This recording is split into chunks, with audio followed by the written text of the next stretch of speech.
ในวันที่5ธันวาคม2024ที่ผ่านมานี้สหายพลโทคำเลียงอุทาไกรสอนรัฐมนตรีกระทรวงป้องกันประเทศได้ต้อนรับสหายเงียนหมิงเติมเอกอัครราชทูตวิสามัญผู้มีอำนาจเต็มแห่งสาธารณรัฐสังคมนิยมเวียดนามประจำสาธารณรัฐประชาธิปไตยประชาชนลาวพร้อมด้วยคณะที่ได้นำเอากระตาดอกไม้มาเข้าเยี่ยมอวยพรเนื่องในโอกาสวันศาสตร์ที่2ธันวาคมรอบ49 ปีและวันปีใหม่สากลที่จะมาถึงไวๆนี้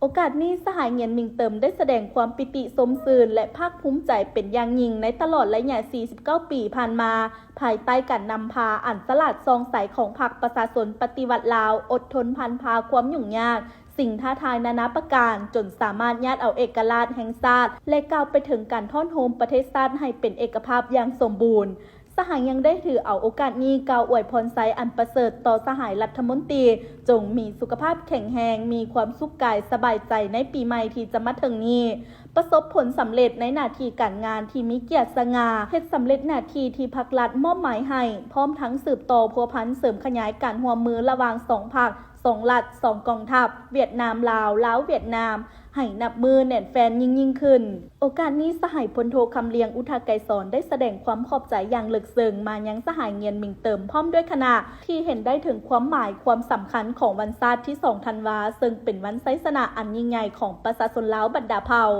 พร้อมนี้สหายยังได้อวยพรให้สายพัวพันมิตรภาพความสามัคคีแบบพิเศษและการร่วมมือในทุกด้านให้เจริญงอกงามและมั่นคงทะนงแกนสัวกาลนาน